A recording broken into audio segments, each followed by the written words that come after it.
All right, friends, welcome to my new video here. So I'm gonna basically paint a picture here. It may not be complete, but at least it'll be something for you to consider. Is that fundamentally, we all want to do what we're not doing that we think that we should be doing. I don't think anybody would disagree with that. And so on some level, like everything else that you're focused on, you think on some level is a distraction. And it's like you're in part right and you're in part wrong. You're in part right in the sense that like it's good to have ideas about what you could be doing that you're not doing, but you're wrong in not respecting what you're doing as being good enough or okay. So it's a complicated kind of paradox. On the one hand, like we want to accept our lives for what it is and to see that as an okay way to be here because you're still surviving and you're still here. But on the other hand, we want to feel like we should change or somebody else should change, or like there's a treadmill or a roadmap that we could put somebody on to better themselves, including but not limited to ourselves. So this is a very confounding paradox. And like I face this every day. This paradox of like everything in my life seems to be like incredibly cohesive and it makes total sense to me and I'm fine with it. But then I'm getting these like signals, these like virtue signals, truth signals, God signals, signals from the other telling me that there's a problem. It's like, you get that like, there's a problem. Well, yes and no. On some level, there is no problem. This is the acceptance side. Like, I don't care if you have schizophrenia, paranoid schizophrenia, dissociative schizophrenia, or you're schizoaffective, or you have borderline personality disorder, or you're some kind of a narcissistic personality disorder type person. You know, on some level, you're just trying to survive. So everything that's doing on some level, you have to accept that, because otherwise you're going to cause yourself problems and you're going to cause other people problems too. Because you're living in ideal land. You're hating yourself and you're living in ideal land too. You don't want to do that. However, this is the hard part. Well, maybe it's not. Maybe the other one's the hard part. It just depends. For some people it is, some people it isn't. Or flipped around the other way too. So some people are really good at acceptance, and it's really hard for them to condition themselves to change. Some people are really good at always being on the move, but they don't know what it means to like accept their life as it is, to be like incredibly truthful about your life too, right? Like, this is what I actually do. It may please some people, it may not please other people. So it's weird how like acceptance on some level, even though it's feminine, it can actually be very masculine, because you take the position, this is who and what I am. So when you're working on your life purpose, even though you're using the masculine to try to align your job with your strengths, you have to know who you are. Ideally to do that, because if you don't know who you are and you try to do that, you're kind of living on hope, right? If it collapses, then you can see, because you didn't have the knowledge that you needed. And that knowledge came from the source, right? It came from you being okay with being here and being okay with how your life is going at all times. So that acceptance actually is behind a very deep masculine move too, right? Like they say, like every great man, behind every great man is a great woman. So without acceptance, like the masculine can't assert himself with complete comfort. as being himself. So you need that acceptance to be able to have that masculine, being okay with being the life that you are, minus any kind of hope or change or anything. Like the way that things are, the way that things have been, is entirely good on some level. And this is something that I think is important because oftentimes, like, teachers will try to put you on a treadmill, right? Like, you're here, we're going to move you here. Like, if you've ever tried to hire a coach in something, they're going to say that I can move you from here to here. Well, I don't know about that in spirituality. I can see that maybe in other areas. Like in jazz, it didn't work that way for me when I tried to learn jazz. And actually, I'm going to make a new jazz video soon where I figured out, for me, the best way to practice. So every person from an artistic perspective is going to develop a repertoire that's their own, ideally. Right? So when you're playing any kind of a game or engaging in any kind of activity, you don't want to be everything to all people. But you have to realize, like, what is the source of your genius and how can you practice in that source and then work from your strengths to your weaknesses? I'll give you a good example of this. So I figured out a way to practice jazz. I'm going to make a new video on this. But the first thing I realized is that when you're practicing, you want to practice in the keys that you really like, that you're really familiar with. So for me, because I'm kind of a rock and roll guy, I like E a lot. And as a trumpet musician, or as a jazz musician, you wouldn't really think about practicing in E. But no, it's not about practicing in E. You can learn the E major scale in 30 days. It's about, that's how you hear music. You hear music in E because you've heard a lot of music in E. So when you have maybe like 4 different, 8-bar practice chord progressions that you've created, you can hear the licks, actually. Like when you're listening, you can hear the licks. And it's a lot easier to actually improvise because you can hear the licks and you can try to play what you hear. And not every key is the same.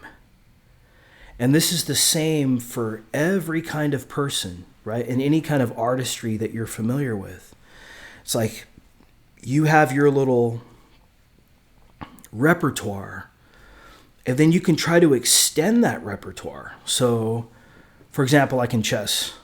So when I play white, I basically play the Smith-Morra Gambit or I play the King's Gambit. Those are my go-tos. When I'm playing black, I just try not to get fucking like killed by white. Actually, I'm not so good at black, actually. I don't play much black, but I have a lot of respect for the Sicilian defense for black. Because it's tricky, it's imbalanced. It's like if white makes a lot of mistakes, black can take an advantage. So I really do I respect the Sicilian defense, but do I play it? See, that's the thing. There's a difference between this is the problem with the intellect, is that there's a difference between what you say and what you actually do. This is what kills the masculine, where the feminine comes in and says, yeah, but what did you actually do? But then the masculine comes back and says, well, if I didn't have any thoughts, I wouldn't want to do anything. I got to have some way of generating hope. So I think that's basically what the issue of this video is like, what are the pros and cons of hope? It's kind of emerging to me that way. Okay, friends, so I'll take my first break. I'll come back and we'll do the final 2/3. Just give me 1 second. All right, friends, so welcome back. So let's investigate a little bit of what hope is. So hope has to be that the status quo can be improved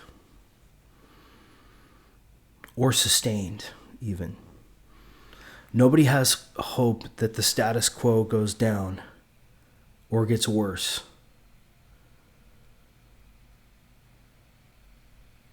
So hope is like an egoic thing. The human ego has hope.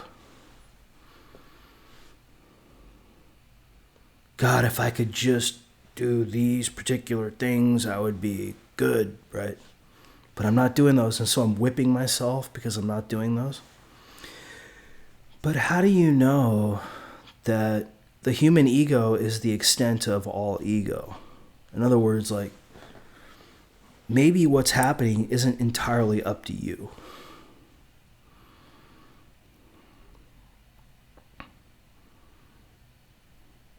Maybe something else has a say-so as to why you're doing what you're doing, right? You're sitting there thinking, I'm in control as a human, or I'm in control as God, right? Yeah, that's your hope.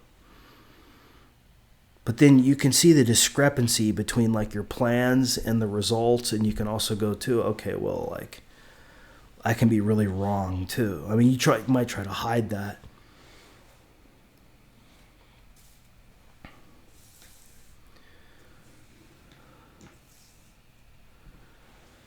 So, but what we don't want to say is we don't want to say, yeah, I'm saying this and I'm doing this to give myself hope. Nobody says that. Nobody says, yeah, I believe in this religion because it gives me hope. Or I created this philosophy because it gives me hope. Or, I got into this relationship because it gives me hope. Nobody ever says that. We don't want to think that, right? That's too, like, emotional, too feminine for most people to really want to admit. Yeah, the reason why I do spirituality is because, like, I want to feel like I'm making progress in my life but not actually do any work. Like, who would want to admit that? The reason why I give spiritual insights is because I want to feel important without actually producing any results in the world. And I just basically I'm like this firework that looks beautiful and everybody's like amazed at, but then when the firework goes away, it's like there's no takeaway.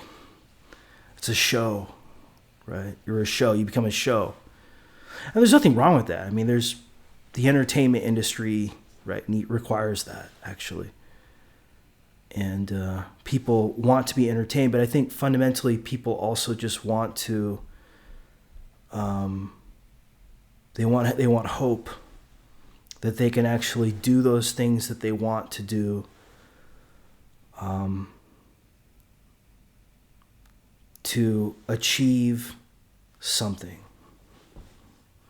The human masculine.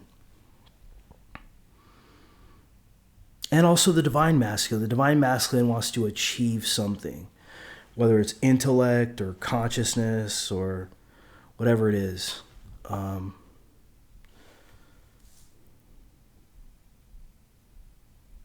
But also, like, spirituality is actually really different from self-help, personal development, and philosophy. And I'm going to try to explain that in the second half of this video. So just give me 1 second.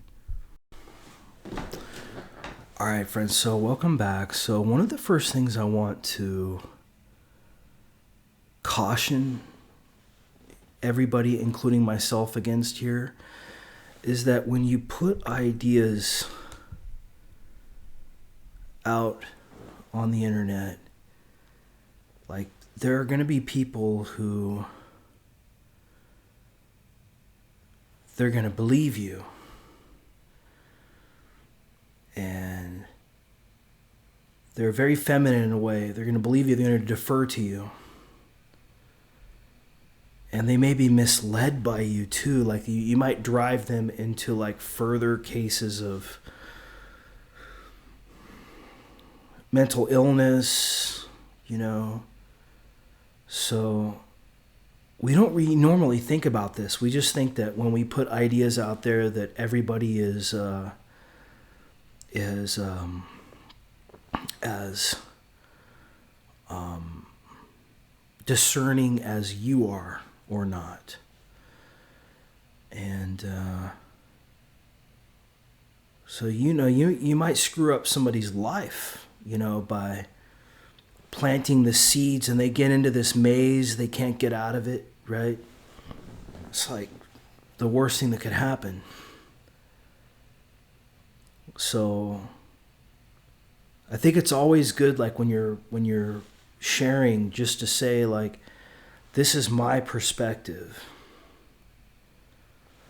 and all I can be for you is a model, and your job is to find your perspective, but don't copy me. Please don't copy me. Like, the whole point is for you to relate with yourself. I mean, that's what spirituality is. It's like you relate with yourself. Spirituality is not philosophy. Why? Although spirituality can contain philosophy. Why is spirituality not philosophy? Because you don't need a credential to do your own spirituality. You don't even need a credential to teach spirituality, but that's another problem. But you don't need a credential to do your own spirituality. Quite the inverse of that. Spirituality is about examining what it is to be you. And sort of relating with that. And then deciding, what could I do to improve being me? That's spirituality. Philosophy is about what should everybody think and do and be, right? It's kind of an attempt to extend science into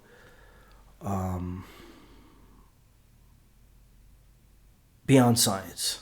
It's just extend the scientific mentality that there's one right answer that we can have when we look at the external world, and try to expand that mentality into questions that aren't really scientific, like whether the hard problem of consciousness can be solved by science or not,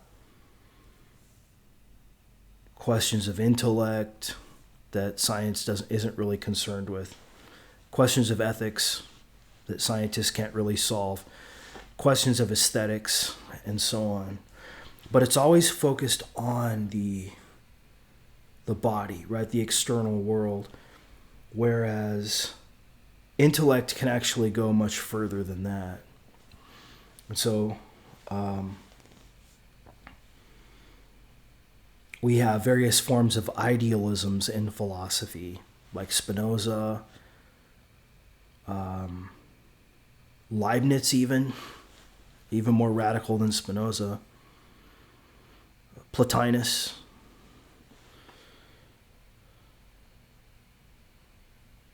Philosophies that privilege the intellect, Plato. We can see this in Hinduism, in Advaita Vedanta, although Advaita Vedanta in Indian philosophy is a little bit trickier because it privileges feminine mind, which is consciousness. So it gets beyond deconstructs some of the intellectual shenanigans that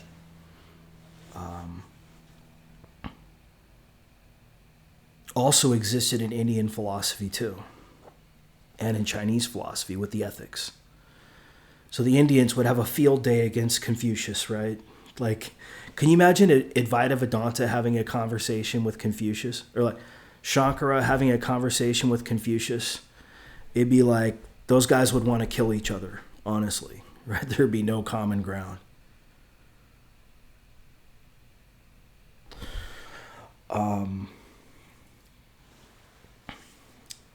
One of the things that I want to suggest is that it's fucked up to realize this, but like every teacher must create a treadmill on some level if they want your continued attention. I don't care whether it's chess, whether it's self-help, whether it's personal development, whether it's philosophy, whether it's spirituality. Like, they have to convince you that only when you are like X can you attain Y. Only when, right? But like, if we look at the pros and cons of the treadmill and spirituality, does it really work like that? Like, only when you understand yourself can you attain yourself. Really. I mean, I can see how that works in, like, you know, if you're trying to learn how to be somebody in some kind of a field. Like, only when you think and practice like a lawyer can you be a good or true lawyer. Yeah. Probably, yeah. Right?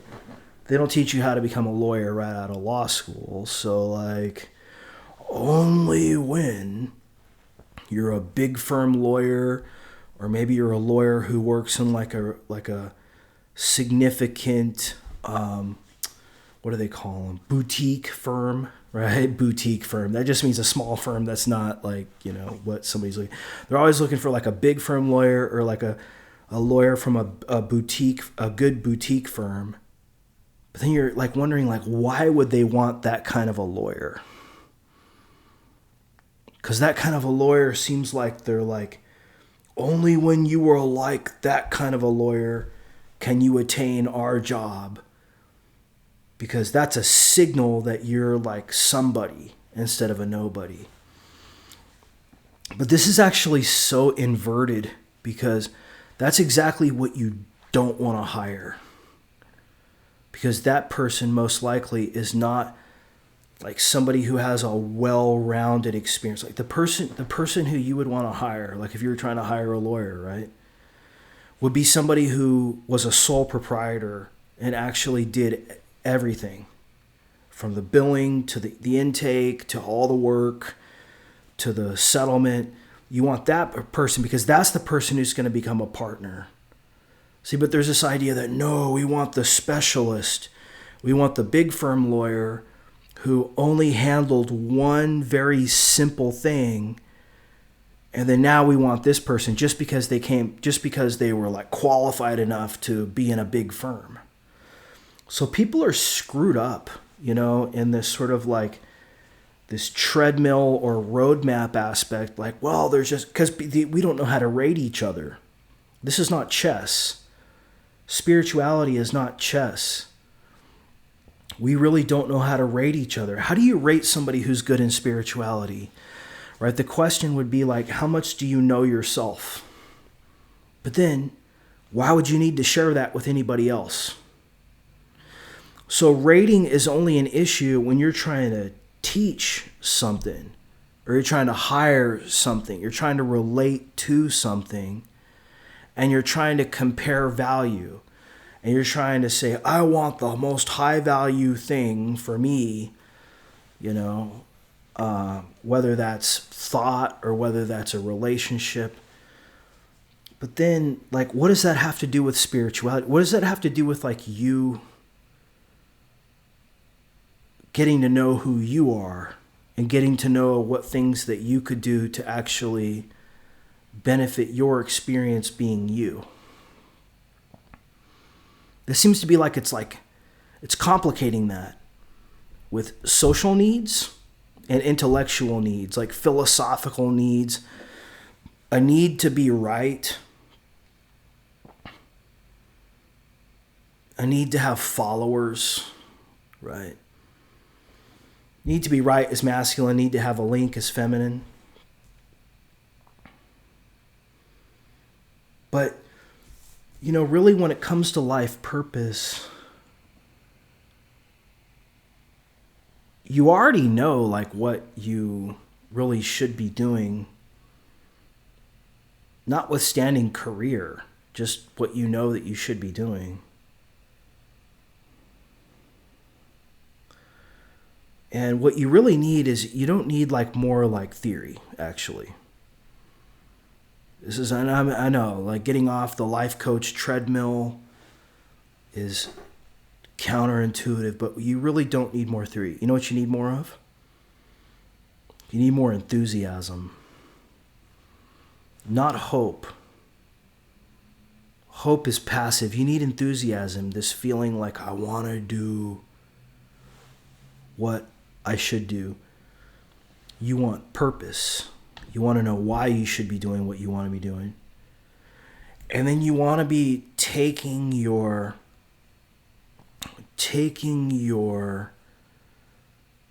knowledge and translating it into skill. This is what I got from watching that Magnus Carlsen video with Joe Rogan. Magnus talks about this. So we tend to think, oh no, we need more discipline, we need more theory, we need more truth, we need more relationship. Okay, it depends on what kind of work you're doing. If you're doing like spirituality work and you're getting to know yourself, fine. You got to maybe you still need to get to know yourself. But once you've like, you got to know yourself, okay, been there, done that. Now you're like I don't need to tread water forever. And it's not your roadmap, actually, it's my roadmap that matters. So yes, it is life purpose. That's the most important thing for each particular person. It gets into this issue of like trusting yourself versus trusting and listening to another, right? But then that person can't even do their life purpose. Like everybody is stuck in a rut. Being stuck in a rut is part of life. But it's like I'm glad that like we all have the ability to share so that we all can understand where we're coming from. But there's a very specific project, which is realizing things that you need to do from a human standpoint and developing the enthusiasm and purpose and transforming knowledge into skill to make those things happen. But see, oftentimes the biggest barrier here is addiction. Because addiction is exactly like what do they call that in Threshold Guardian, right? If you look at the hero's journey, addiction is the threshold guardian. Because what you really need to do is you need to defeat that threshold guardian. The only way that you can defeat that threshold guardian is to quit that addiction. But that's exactly what you don't want to do. And so you just continue on, same old, with this hope fantasy. And you're kind of listening to each other's signaling, like dogs like barking at each other. Like one dog is like, rah, rah, rah, rah. Another dog's like, roar. I mean, dogs can do this all day long. They just get enjoyment out of communication. But is that enjoyment out of communication actually causing you to make any kind of change in your life? Or are you basically just entertaining yourself with, in the moment, like you're feeling like you're happy to be here because you're communicating? Okay, friends, hopefully this wasn't too complex or too disjointed. I'll try to find a title for this video, and we'll see how it is interpreted by you and others. Thank you very much. I'll talk to you soon. Take care.